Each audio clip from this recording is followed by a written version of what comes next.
Hi, my name's Emily. I'm from Defence Force Recruiting and we are live today from RAF Base Edinburgh in Adelaide. I'm joined today by 3 current serving Air Force members to answer your questions about some exciting new cyber careers in the Air Force. We'll be here for the next hour to talk about these new roles and to answer your questions. Air Force has developed a new cyberspace workforce, which is specifically selected, trained and prepared for the conduct of cyberspace operations to enable Air Force and joint military objectives. These cyber roles work on incident response tasks, operations planning and tasks associated with counter-infiltration. This cyber workforce is comprised of network technician, cyberspace warfare analyst and cyberspace warfare officer. I'm here with personnel who work in all 3 of these job roles today. So let's start with introductions. What is your name? What is your job role? And how long have you served in the Air Force? I'm Steve. I'm a network technician and I've been serving for 7 years. My name's Shane. I'm a cyber warfare analyst and I've been serving for 15 years. My name's Tom. I'm a cyberspace warfare officer and I've been in RAF for 6 years. So why Air Force specifically?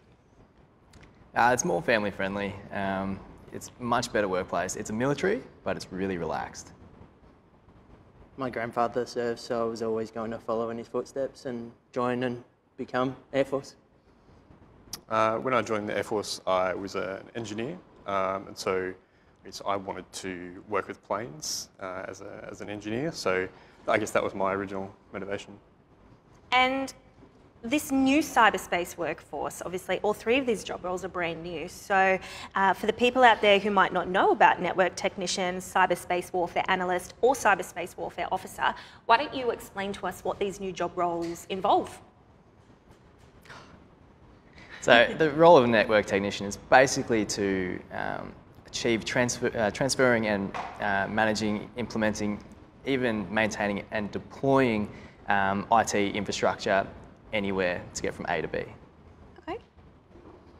My role generally is to build the defensive posture to Air Force systems and defend them against current adversaries.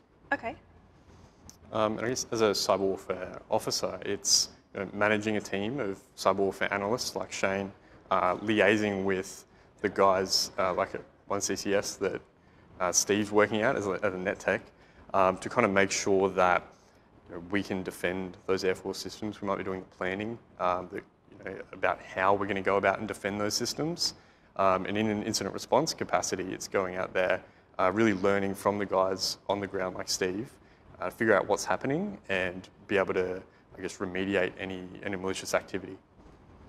And do these 3, I guess you've already answered that, Tom, these 3 job roles work with each other.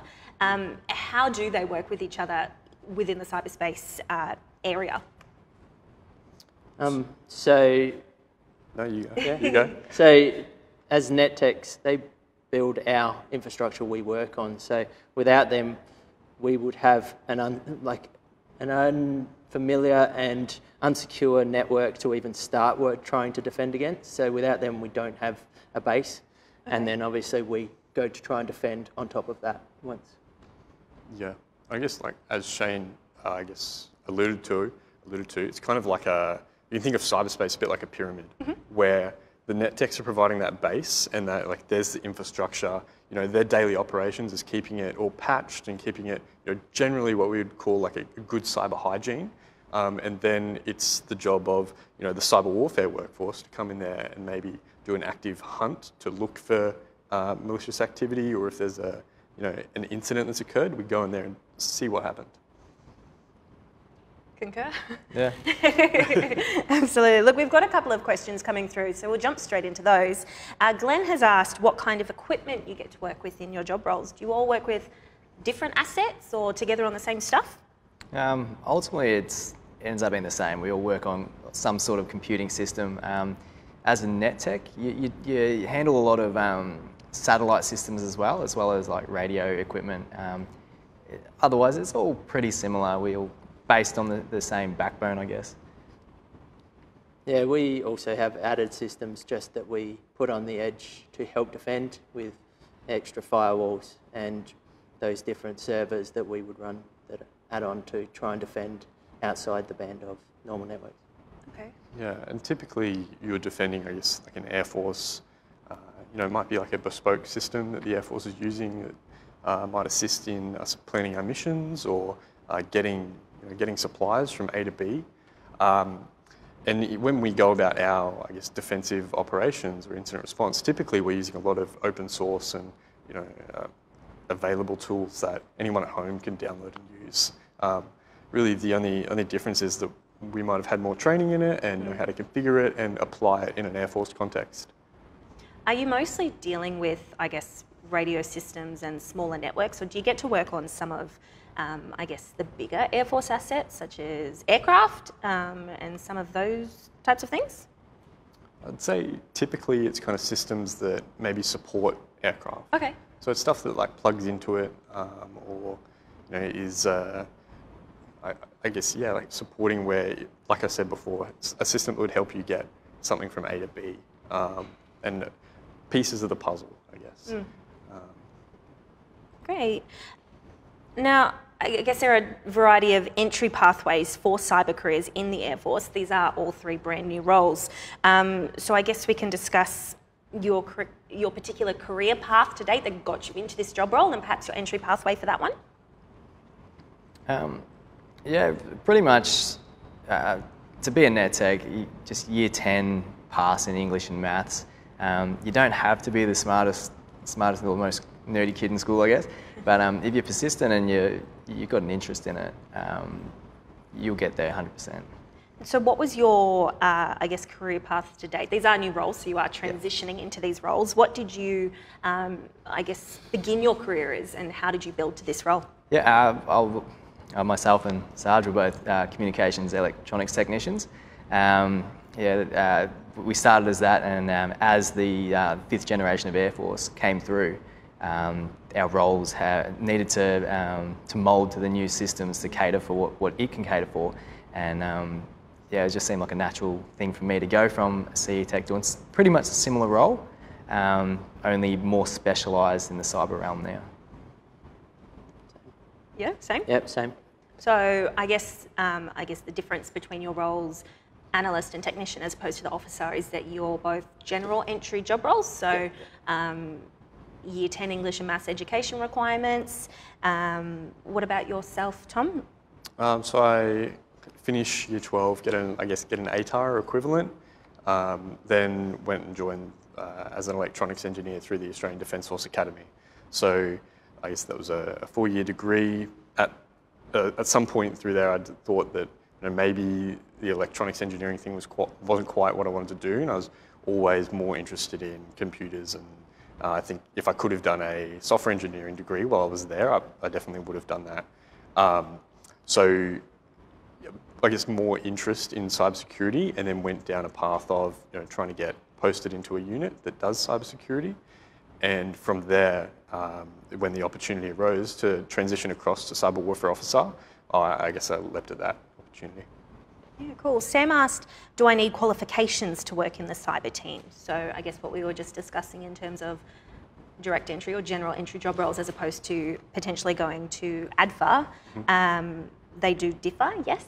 Yes. Starting from coming in with as cyber warfare analyst, we actually don't need the qualifications. We'll give them to you when you get here, and we'll put you through our training pipeline, and you'll get it once you're inside and you're inside effort.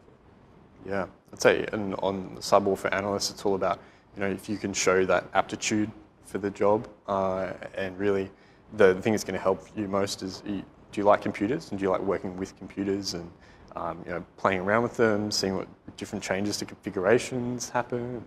That's probably a really good indicator that you'd be a good fit for the cyber warfare workforce. Yeah, great. Yeah, you talk about aptitude, that's absolutely right. Do you need to be, I guess, the smartest person in school to have gotten amazing grades? How did you guys go at school in terms of working with tech type subjects as opposed to, this was your career goal? Did they align? A little bit. I could speak on behalf of myself. I wasn't the smartest kid, but once you start, I guess, playing with it, it becomes an interest and a hobby almost. And dare I say, you never work a day of your life. You enjoy what you do. So the defence will support or the Air Force in particular, will support everything your whole way through study, whether you want to progress further from what they train you up to do. Yeah, it's pretty good. How did you guys go in school? Were you super tech or maths or science minded? And did that help you at training? I liked maths and science, but I didn't like school as such, so it didn't suit my nature. But now I do wish, obviously, we could have gone a bit further. But now I'm happy with what I've done because the Air Force has allowed me to find a way to take my smarts that I had and apply them into something that I really enjoy and thrive at. So no, I found a way to make my knowledge work for me within Air Force.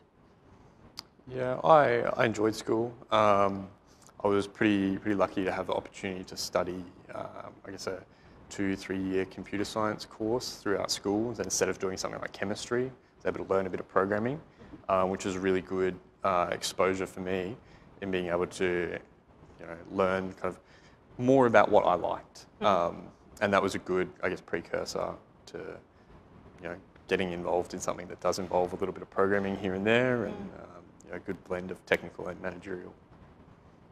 Now, we've talked, I guess, a little bit about what your job roles involve, but Kim has asked, can you explain what you do day to day? So take us through, I guess, a day in the life of each of your job roles. Aside from the morning coffee, just to get you through it, we generally do a bit of PT, so physical training is not only good for the body, but also for the mind. As a net tech, we maintain and manage all the deployable systems, computer systems. Most of our days administering that, as well as conducting, basically getting everything ready for exercises, ready to go out the door and provide for customers, whether they be military or not. Okay. Mine, generally our day starts similar, coffee, PT. Yeah. But generally my day starts with looking at what's happened in the world of cyber. Generally my day starts, so seeing what's new, what's around, what's come out. A lot of new vulnerabilities come out each day, so having it abreast of what's going on in the world then starts looking at, okay, do I need to develop something and look at how this would look to me as a network operator, and will I be able to find that when I'm looking for those things and start working towards that? Yeah, right. Yeah, I guess similar to the other guys, it's that early morning coffee, but then that that awareness of what's happening in kind of the world of cyber.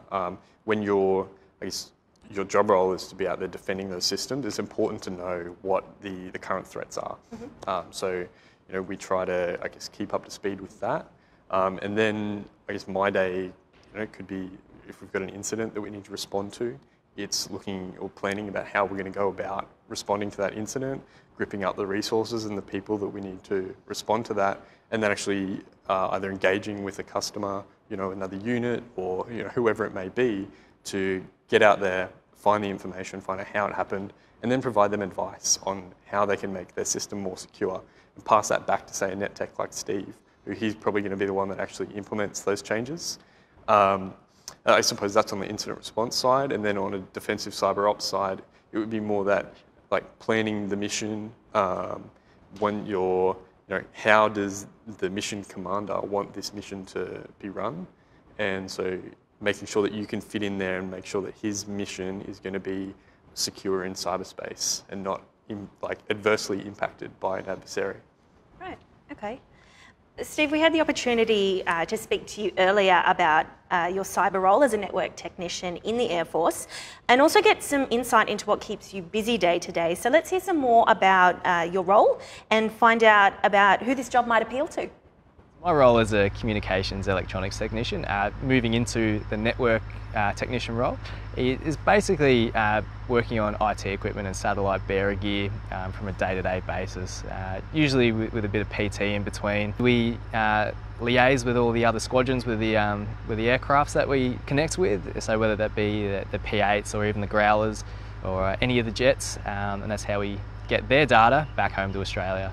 The transition from communications electronics technician to a network technician, it's a pretty straightforward and I guess real streamlined technician. It's just a couple of formal courses and that's basically it. The network technician role is basically come about because of the 5th gen Air Force with the new aircraft and all the other platforms that are coming in. They require a higher level of skill set and more of a computer IT based role, and that's basically how they came to be. What I anticipate to experience with the new role is a lot of deployments and dealing with a lot newer and capable gear.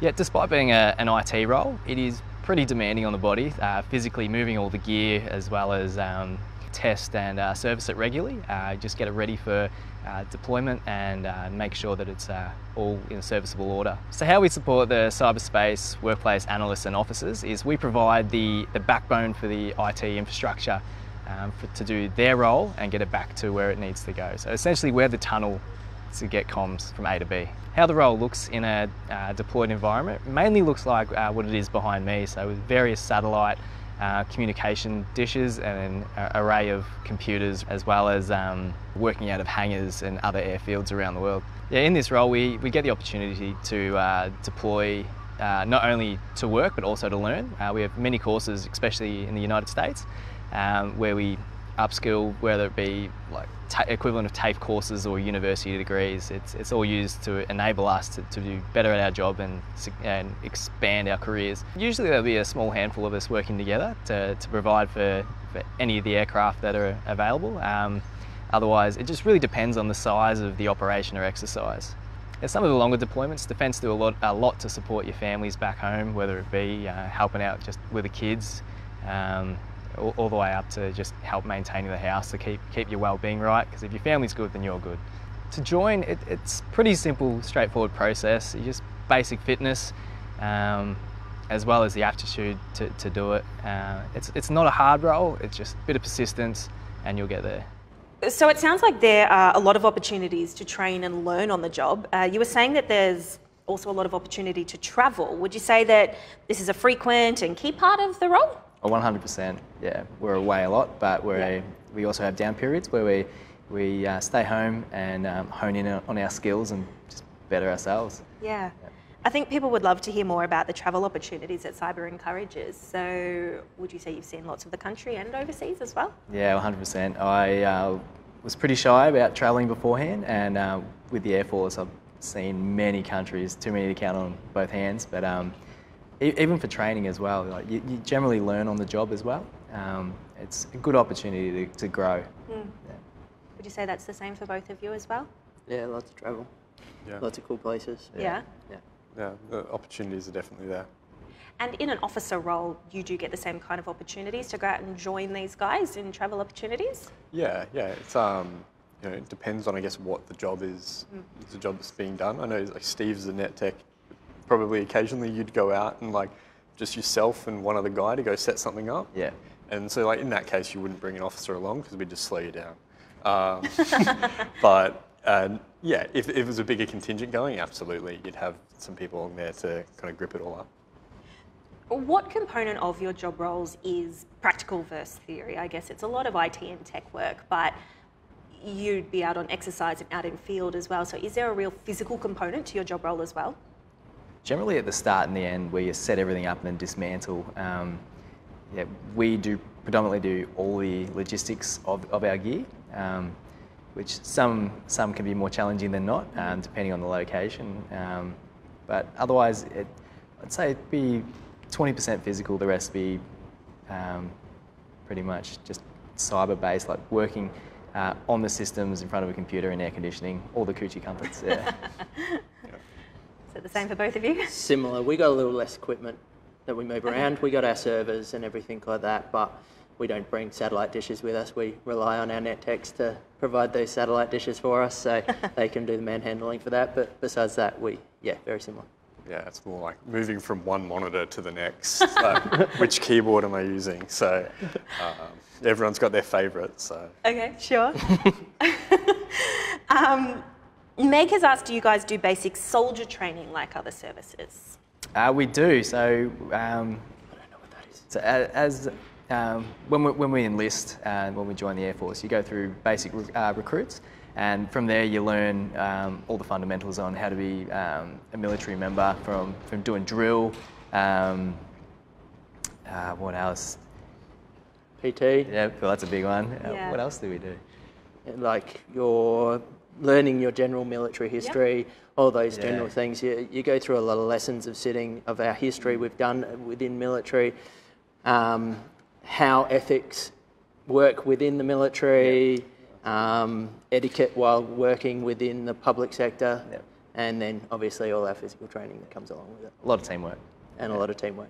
Well, there you go. You're leading me into my next question. Tanya's asked, what's the working environment like? Do you work in a team? We definitely do.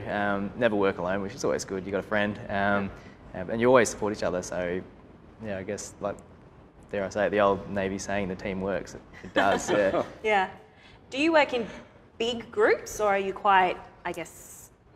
We have little groups within big groups. Yeah, so it depends at what level, I guess, you're working at, right? So for myself, it's small groups. So it's a team of technical specialists full of CWAs like Primey, or Cyberspace Warfare Analysts. And that might be a team of anywhere from 2 to 6 or 7. And then as you kind of progress, you're expected to coordinate and manage more people. And I guess it depends at what level, whether you're at that very tactical level of hands-on keyboard, or you're coordinating a big an operation, something like that. And do you get, I guess you guys work within your own groups quite often, do you get the opportunity to attach to or to work with other job roles and other teams, like combat or security teams? Yeah, I can speak on behalf of the net tech world. Yeah, we definitely do. Whether we go play Air Force Police or whatever with local airfield defence guards or whoever else, or even tag in on the base command post to man the radios. So it's pretty diverse once you're in. You don't just do that one role. Yeah, sure. So we spend a lot of time these days working with more of the air world, so working at the command level and working at the command and control of the airspace, and we work in defending that area. So we work alongside those members and on constant communication and try and defend their interests while keeping their mission going. Yeah, great. Yeah, I guess because we have the biggest effect when we're working with communications, that's where we spend a lot of our time attached with. Awesome. Jed asked, with the cyberspace warfare officer being such a new role, and I suppose we can talk to all three of you as well, what's it like being some of the first to experience it? I think it's awesome. I love being a CWO and I love cybersecurity. So the fact that I can do this job every day is just a massive win for me. I mean, career-wise, I transferred over from being an electronics engineer to be a cyberspace warfare officer. So it's really something that I'm passionate about. And day to day, I've got quite literally no gripes about the job that I do. Was this job role available when you first applied for ADFA? No, or any it kind of wasn't. cyber role, I guess? No. But that's where your interests lay? Yeah. So I just thought I'd, once it popped up, give it a crack. So. You were keen when that popped up then? Jumped at that opportunity? Yeah, I was. And what about the two of you? How were you going in these new roles? So I've been lucky enough that as our previous role as CE techs, I moved into the role of a similar function back in 2012. So I've sort of been using the same roles that I am doing as a CWA. So for me, it's great that I just continue on, and now I have the safety net of actually staying within cyber and using my training for the rest of my career. So Yeah, it's pretty amazing. Like the gear is always updating, so you're always kept on your toes. So it's really engaging. I guess the job satisfaction level on that is, it's I guess paramount, but it's really rewarding in the end. Wonderful. Jem asked what social opportunities are available within Air Force. So do you get up to any kind of sports activities or hobbies? pretty much every sport you can think of has inter-service sport within Air Force. Cool. And Defence Force in general, but we go against others. So Air Force will put on carnivals for pretty much most sports you can think of that you've played previously, and you can go off for 2 weeks and play sport for the Air Force. You're speaking from experience? I have. I played soccer back in the day when I was a lot younger. But yes, it's good. It's good opportunities, and socially it's good, and have the friends. Yeah. Outside of sports, what kind of opportunities do you get? So I suppose there's the general kind of like Friday afternoon catch up over a drink, or just to spend time with the guys and decompress from the week. There's typically military balls and stuff that you can attend. Oh, wow. Nice fancy black tie dinner, and I suppose there's in Adelaide they had the Adelaide 500 or the car races that they have down here every year. There's the ability or the opportunity to go and attend those. Dining in nights where the whole kind of your unit will get together and have a big dinner, and you'll throw some banter around and really just I don't know take a dig at each other. Make fun of yourselves. Yeah. Okay. Yeah, it pretty much just sums it all up. Yeah. Yeah, it's good. Yeah. And I guess these are social opportunities where you get the opportunity to spend time with you guys in a social capacity. What about your family and loved ones who are not serving or not on base? What kind of opportunities do you have to speak to them? Heaps. The way technology's turning, there's generally Wi-Fi everywhere, and there's good things like Skype and even Facebook. They're just, a couple of texts away, and they're always there. So I guess that's really reassuring. Good. It's good. It helps that we also work in the cyber realm, which means we control those communications as well. So that does help. Yeah. From my experiences, I guess there's plenty of opportunity to be able to keep that communication going if you are away. And I mean, most of the time, I'm working almost 9 to 5 and coming home and seeing my partner in the evenings anyway. So, if you're overseas, well then really your biggest battle is time zone differences, not the technology. There's plenty of opportunity to stay in touch. I guess that's an important thing to note as well. Yes, you have the opportunity to communicate with your families when you're travelling or overseas, but when you're here on base, it's essentially a 9 to 5 job, right? Correct. So you have the opportunity to see them every day. Yep. Yeah, absolutely. Yeah, go to work like normal, come home like normal. Wonderful.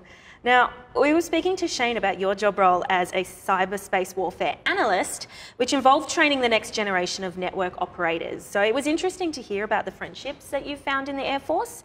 And so let's hear more about this and what the role can offer.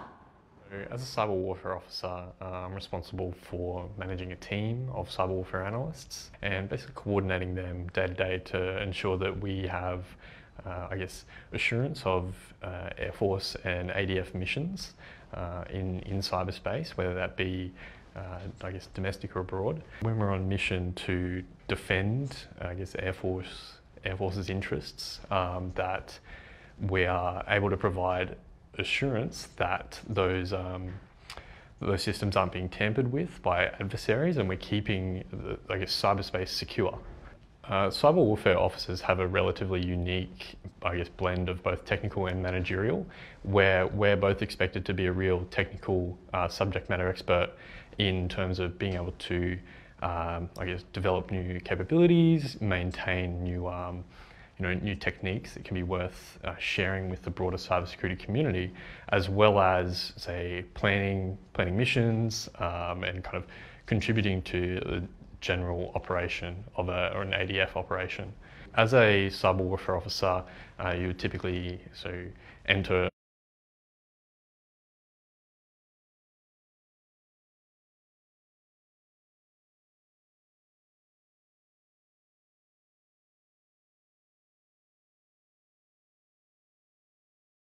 in-house and but industry really leading training, where you get some courses that are regarded as some of the most high quality training that is offered to the public. Right. So when I went through ADFA, I studied as an electronics engineer.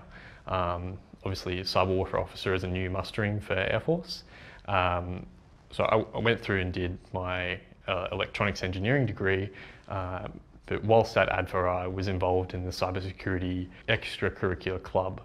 And whilst there, that's where I got my initial, interest in cybersecurity, and was able to start developing some some basic skills. Yeah, so I'm currently completing my Masters of Computer Science under the Defence Assisted Study Scheme, which is, I guess, taking a lot of the financial load of studying that program.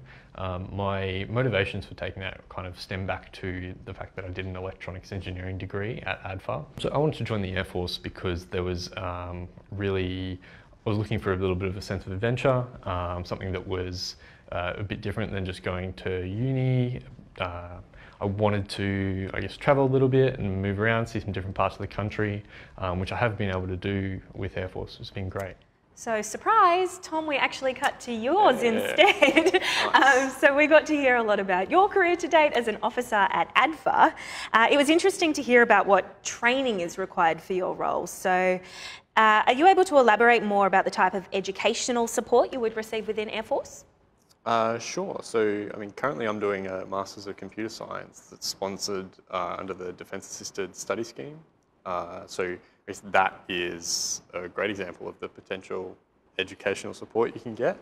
I guess for anyone that's looking at joining the Air Force, so you've got your opportunities of the sponsorship scheme, where Defence will, I guess, pay for your degree while you study. There is the Defence Force Academy, which I went through, which I guess is the dual military training and bachelor's degree. I think that's about it off the top of my head. But there's plenty of opportunity for ongoing education and training. I think if there's anything that the military does really well, it's train its people. And there's a fantastic culture in the military of continuing education and really just everyone trying to push themselves forwards and make themselves the best professionals that they can. So that's definitely something that I really like about being in the Air Force. We noted earlier, I guess, that you don't need to have specific educational qualifications when you initially join the ADF because you're given all of that training on the job.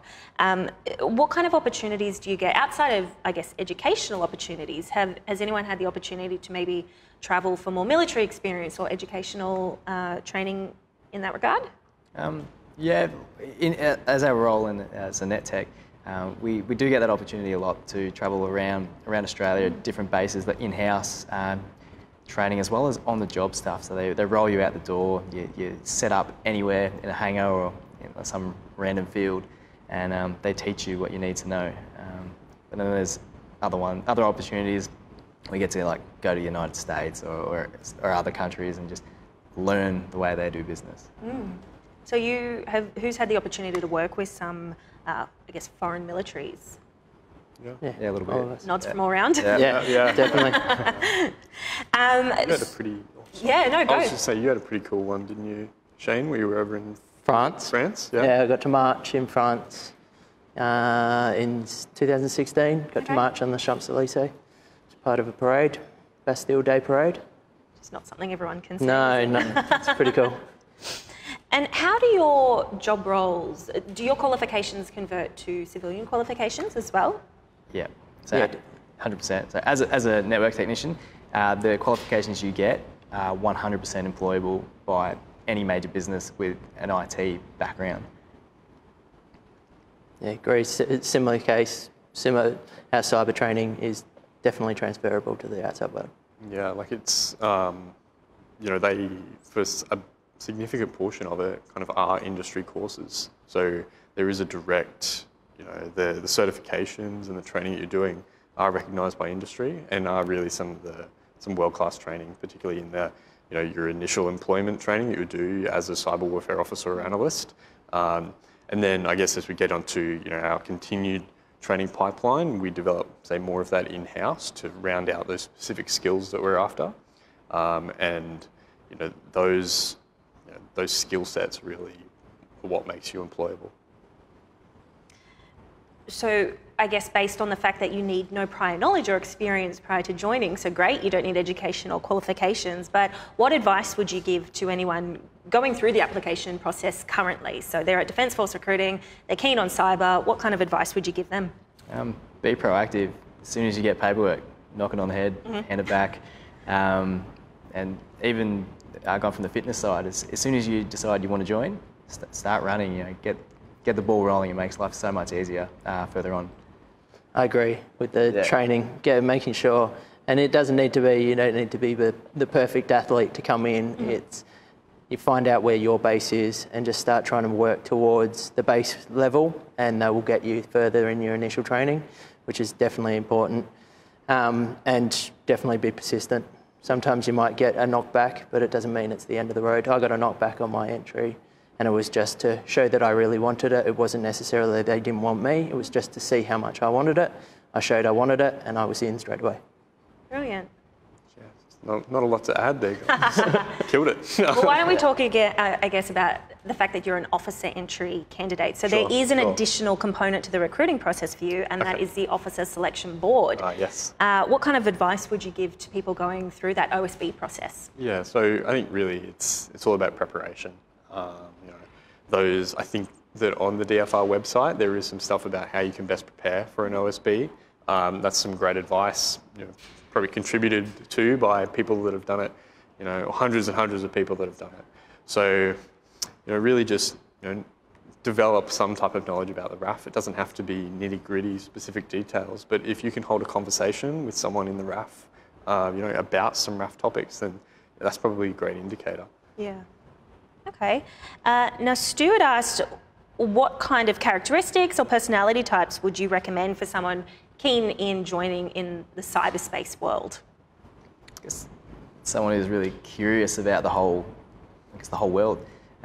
If you have a little inkling on computers and if you want to be a hacker per se, definitely jump into it. I guess that's the easy way. Yeah. I reckon multiple different attitudes make up a well-rounded team. So no one attitude or mentality is a good positive. It's as long as you're driven and you're trying to better yourself in one way or another, it's good for the team. Yeah, I mean, particularly if you've got, if you like solving a puzzle or a problem, and you can persist with that to try and, to solve that. I think that's a good indicator, and just good work ethic. You're a hard worker. You work well in a team. I'd be more than happy to have anyone like that on my team. As long as they've got that can-do attitude and they're keen, they're interested in what they're learning. That's all you can ask for. How important is, I guess, fitness in your everyday job role? So the fitness assessment, the pre-fitness assessment, when you come through the application process is obviously quite important. How important was that for you, and then further on into your career? I mean, I guess you look at job roles that are quite physical. Obviously, it's very important for them in a fitness capacity, but what about you in the cyber roles? I guess it would speak more to yourself. Yeah, we're more of the physical, I guess, trade. But it'd probably be, like I said earlier, it's good for the mind as well. You're getting the right endorphins, so it definitely makes for a more happy and dynamic workplace if everyone's got the same mindset and enjoying the same stuff. So if everyone's fit and healthy, I guess that's another big one. It enables the team to work better, and you can rely on each other because you won't be broken down or anything like that. Yeah, for sure. And it's amazing how easy you get used to it. Yeah. And enjoy it, and it's not an impost. It might be a culture shock to some people, but once you get used to it and you get into that cultural mindset of Air Force, it seems like second nature to you by the end of your career. It's a great way to meet people, make new friends. Like, it doesn't have to be defence mandated PT that you're doing. It doesn't have to be your unit PT. You could be, like, when I was posted to Adelaide here, I was part of like a cycling group, and we would go around, and that was great because it, I guess, covered a breadth of people from all different backgrounds within Air Force, different ranks, different roles, and that was a really good way to just meet new people and talk with people that are outside of your little microcosm that might be your unit or the team that you work with. You talk about microcosm, absolutely. You all go through training and service life together. So how was that support network with you when you were going through training and indeed serving on a daily basis?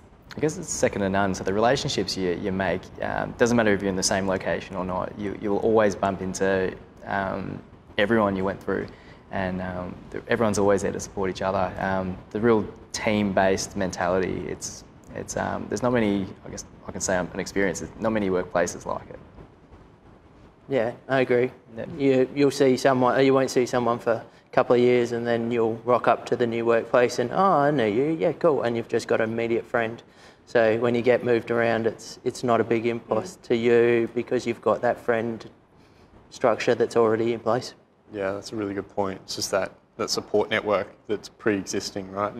And there's I suppose, as going through ADFA as well, I've got those friends that are not just Air Force. And one of the real benefits to it is that I've got a network across the Army and the Navy as well, where if I've got a problem, I can reach out to those guys, and they can help me or bump into them at the mess if they're visiting. It's great.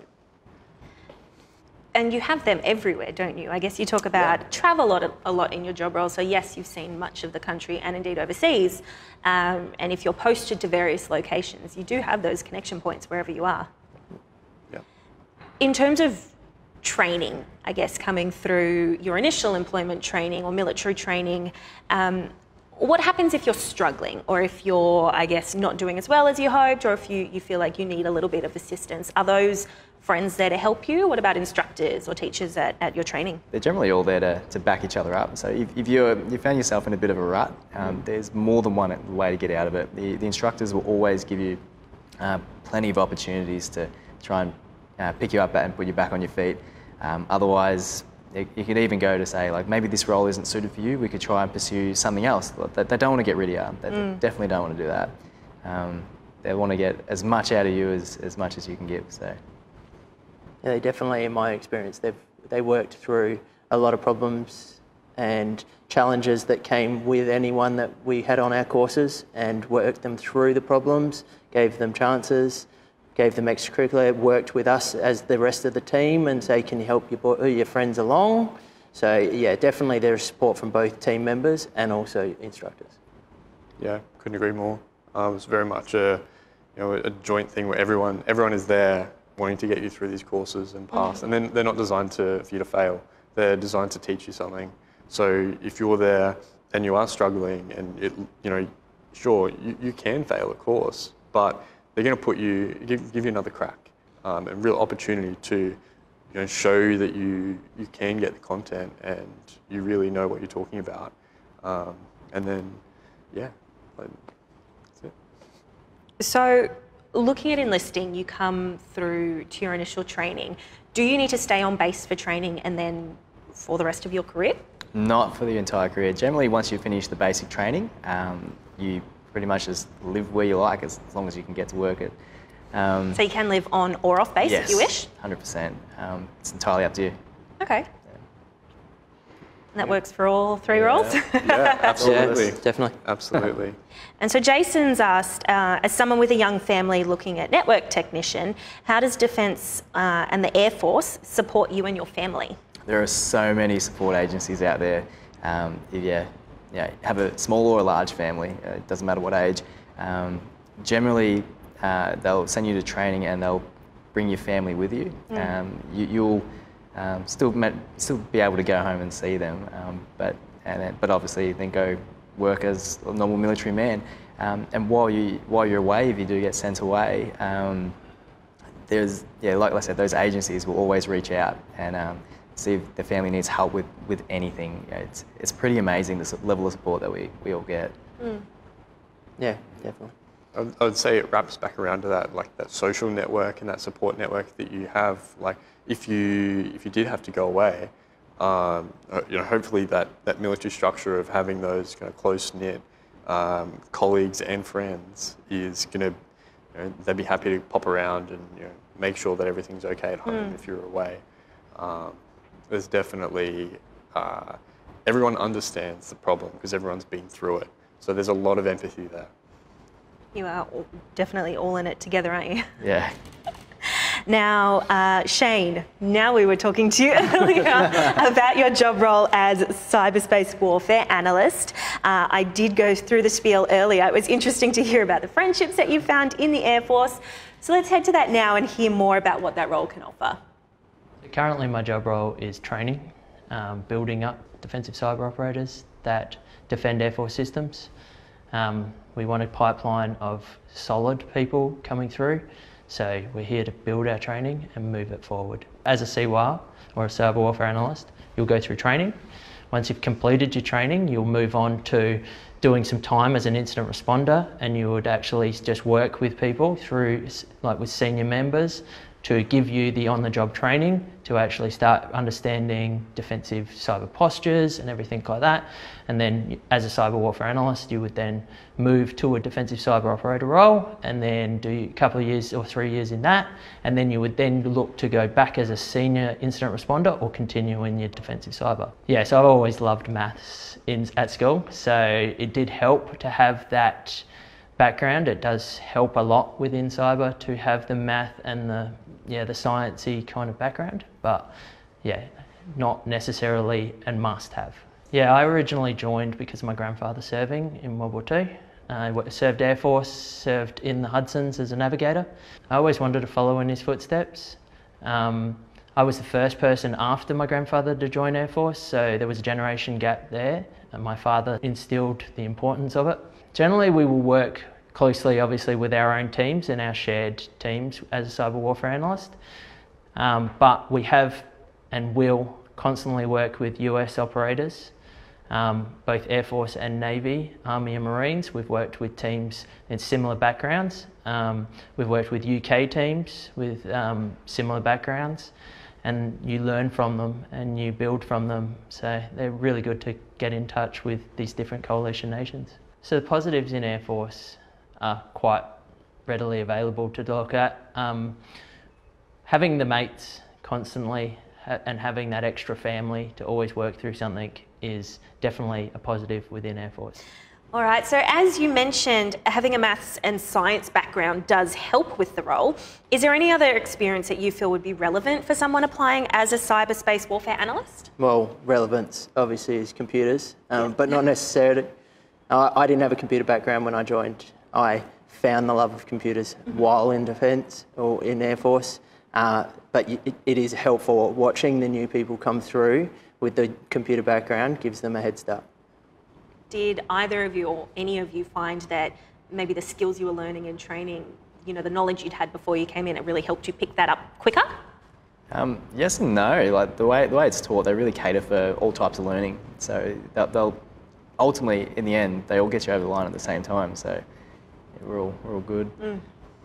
Yeah, I think it's just the different ways in which you can apply that knowledge. So, you know, everyone can do the same training. Someone that might have had some more experience with it prior to the course, they might be able to think of some new ideas in which they can use that knowledge for a novel new, application, which I think is really, it's very cool and really benefits the workforce when you can come in and bring that background. So, you know, I would really encourage everyone from if you really know your stuff from all the way to, you know, you're just not really sure, but you're just starting out, like, give it a crack.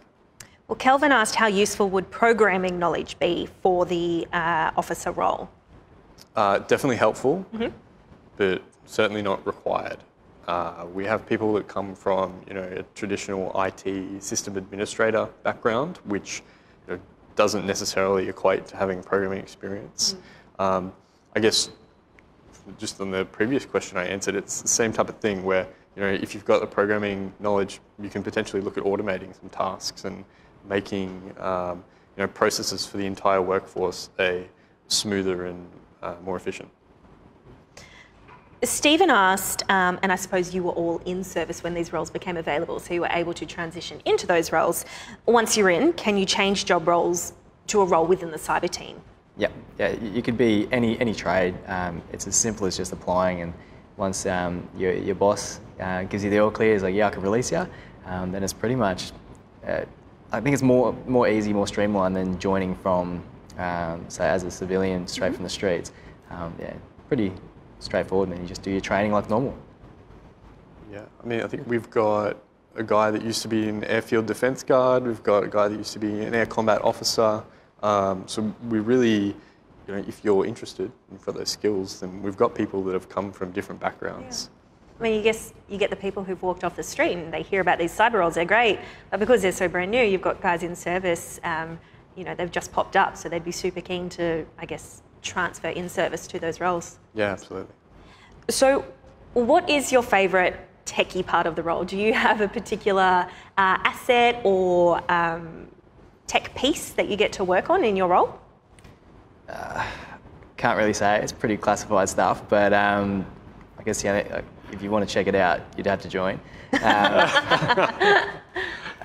Yeah, a lot of the new stuff is pretty interesting. It's like getting your hands on a new tool, put it in your shed. You know, it's always a good day. Would you say that's a huge benefit or something that's very different to doing such a tech role or analyst role in the civilian world is the military assets that you get to work with? Yeah, agreed. Yeah, it's an interesting word. I wouldn't have a favourite either. I agree. Yeah, it's a new. Every time you go somewhere new, you get to see or use something new. So it's always a good experience, and it's the newest thing you've used is always the best thing you've used. Yeah, that's it. It's really like, you know, what can I pick off the shelf to do this job? What's the kind of the thing that might help me do this the best way? Or, you know, how can I chain these things together to create something new? And I think really that's what's interesting about the role, and it's that ability to create and influence, and not just, it doesn't have to be limited to the military as well. Sometimes it can be stuff that you can share with the broader cybersecurity community, and have an impact not just the security of the Air Force, but to Australia and to the world. And how classified is the stuff that you get to work on? I guess that's exciting for you guys as well. Is it a really high level of classification? I presume it's not just available for anybody. It really varies, but generally it's an old need to know. Like, if you don't need to know, we're not going to tell you. So. Nice. Good answer. Yeah. Yeah. James asked, how do you see this role changing in the next 5 to 10 years? Well, it's cyber, so it's ever changing. So probably a lot. Yep. Has changed a lot in the last 5, so I would dare say it's going to change a lot in the next 5, so which is great. Yeah. And I'd say it's good change too. It's maturity, and it's obviously we've got a dedicated workforce here for people to come in and do this job. Yep. So there will be more maturity around people's skills, the tools that they're using, how they fit into the big picture. All of that is really going to start to, well, not start to, but continue to be developed out and really refined. Yeah. Lauren asked, what's been the best part about moving into this cyber role, and has there been any challenges considering they're all so brand new? There's plenty of challenges, but they're all good.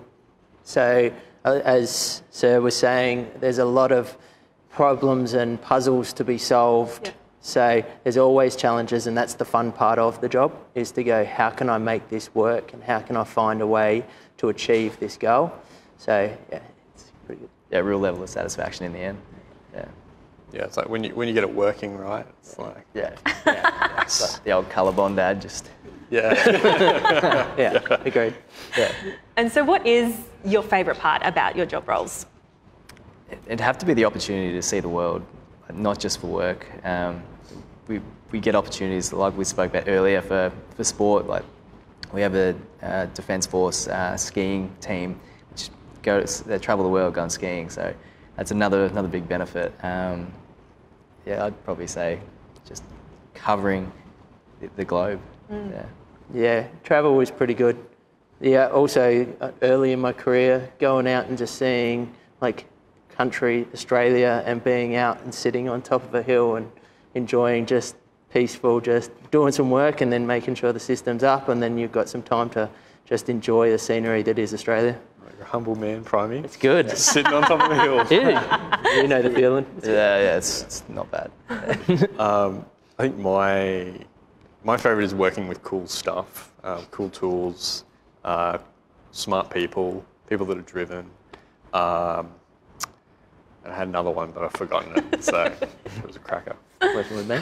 Working with Primey. Yeah. That's the... Where do you see yourselves progressing in your career? I guess, like we just said, the cyber world is changing. The next 5 to 10 years is bound to look very different. Do you see yourselves still working within this space or advancing that in that capacity? Yeah, 100%. It's super rewarding, not just for the paycheck or the job security. It's always developing, and when you're at the forefront of it, especially for defense or the RAF's security aspect for the cyber world, it's just an amazing job. Yeah. It's hard to turn up doing the military side of the aspect of cyber. Yeah. It's not something you can necessarily do when you're on the civvy world. Definitely not. So it's very, yeah, I can see it. Yeah. Yeah, I agree. Very rewarding. Love it. Do you have plans to be able to implement, I guess, your masters that you're studying now into your job role?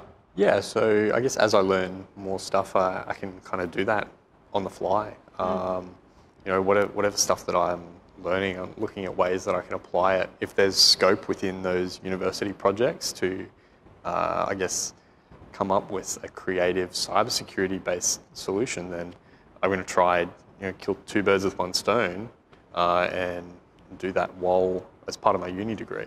So yeah, absolutely. And I guess we have one final question for this one, and it is always my favourite. What is the highlight of your career to date? I would probably say climbing a 50-metre high antenna mast to change a light globe. That would be a highlight. Well, it's definitely a highlight. Yeah, it was petrifying to say the least, but yeah, it definitely brightened my day. Mine's hard to go past the march in Paris. Absolutely. Yeah, I think mine is probably working with some like international partners to really working with a team of international partners where we worked to try and remediate a compromise of an Australian network. It was very, very rewarding.